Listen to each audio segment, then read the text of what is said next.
Hello, my name is Thomas Swearingen from Michigan State University. I will be presenting our work entitled Synthesizing Face Images from Match Scores. A typical face recognition system has two components. The first is a feature extraction stage which ingests a raw image and outputs a feature provided that it can detect a face. The feature, also sometimes called a template, contains salient details of a face which are useful for distinguishing identities. In the process of matching two face images, are compared, which means the features corresponding to the two face images are compared. The result of this comparison is a match score. The match score is a single numerical value representing the degree of similarity or dissimilarity between two faces. Then, the match score is used to decide whether the face images match or not. Face recognition systems have grown in use over the last decade. Concurrently, so too has the interest in the privacy of face recognition systems. As part of this interest, the privacy aspects of different face recognition components have been explored. Much of the interest is focused on the face template. Other work showed that a face image can be reconstructed from a face template. Additionally, face templates may contain demographic information like gender or race, which can then be predicted from the face template itself. But in the work that I am presenting, we will focus on the match scores and explore if a face image can be reconstructed from the match scores. Like I said in the previous slide, in this work we will explore if a face image can be reconstructed from the match scores. Consider the example on the right. There is a missing face image, some available face images, and the match score between every pair of face images, even the missing face image. We want to reconstruct the face image from this information, and the match scores might offer clues about the appearance of a person. For instance, if we know that the missing face image has a similarity match score of 0.2 with Alice, 0.6 with Bob, then we can infer the missing face image will look more like Bob than Alice. With additional match scores, we may be able to reconstruct the face image. In this work, we evaluate if a missing face image can be deduced from a match score and some available face images. We propose and evaluate two approaches. The first is a face mixing approach, and the second is a convolutional autoencoder approach. The two approaches are not completely separate. The convolutional autoencoder approach uses the output of the face mixing approach as input. The face mixing approach generates a face by using a weighted average of some imposter images. The convolutional autoencoder approach will take the mixed face as input and further refine it. To define the problem a little further, suppose we have a set X consisting of n face images, where each individual face image is given by x sub 1, x sub 2, and so forth. A matcher M takes two face images, x sub I and x sub j, and outputs a similarity score, s sub ij. We know that the similarity score between all pairs of images, which we collectively refer to as the set S.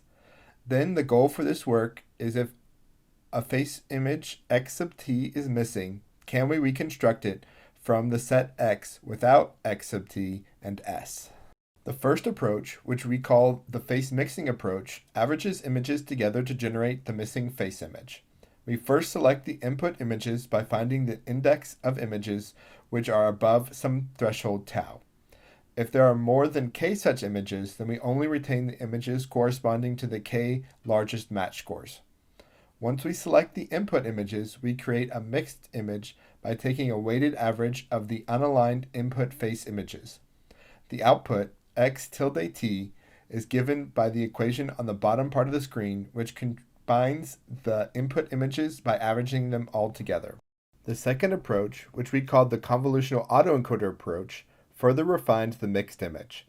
The convolutional autoencoder loss function is trained with a two-part loss function. The first part, which we call the per pixel loss, compares the output of the convolutional autoencoder, which we denote as x hat t, to the real image xt. The second part, which we call the identity loss, compares the face features of x hat t and xt. The face features are from a VGG face network. Together, these two loss functions form the overall loss function. The result is a trained convolutional autoencoder, which takes a mixed face, x tilde t, as input and outputs a further refined face image, x hat t. We use two frontal face image datasets. The first is the Biome Data dataset, which has 1,598 images of 240 subjects. The second is a proprietary dataset called PROP, which has 2,206 images of 1,099 subjects. Both datasets are split into 5 folds in a subject disjoint manner so that we can perform experiments using cross-validation. For the biome data dataset, each fold has 48 subjects and between 318 and 320 images. For the prop dataset, each fold has 219 or 220 subjects and between 440 and 442 images. We use 2 face matchers in our experiments, ArcFace and a commercial face recognition SDK called COTS. The ArcFace matcher is used to select the input images. The COTS matcher is used to evaluate the generated face images by comparing the generated face image and the real face image. In our experiment, we generate face images using the mixed approach and the convolutional autoencoder approach, which we abbreviate to ConvAE. Our experiments compare the generated image to the real image, and results are reported using 5-fold cross-validation. We evaluate with 2 values for tau, 1.1 and 1.2, and k equal to 10. For the convolutional autoencoder, we equally weight the per pixel loss and the identity loss. First, we look at the success at generating images. The right 2 columns in the table report the generation success and the extraction success. A successful generation means there were enough images above the threshold to create a mixed image and run it through the convolutional autoencoder.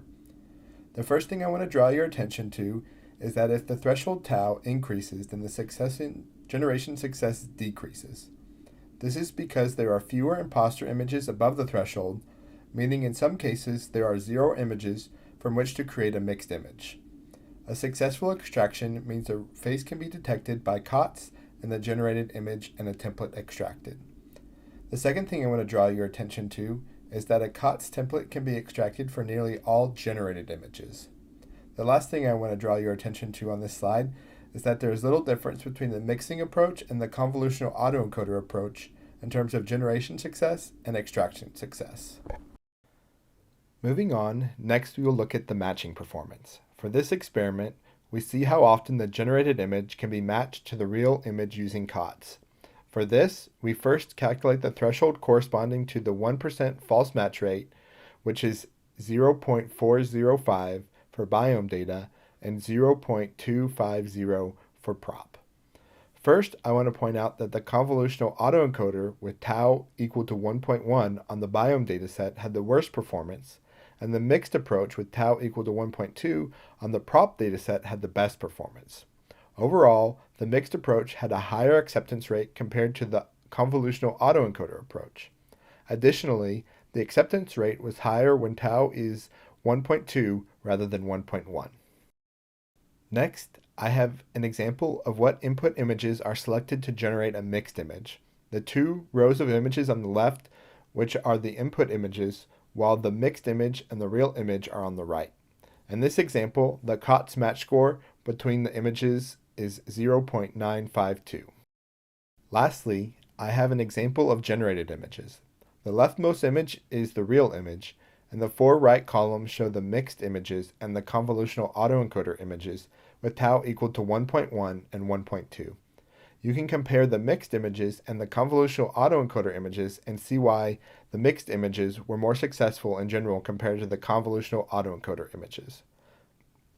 The mixed images are blurry looking, but still have a higher quality appearance compared to the convolutional autoencoder images, which have a blocky appearance.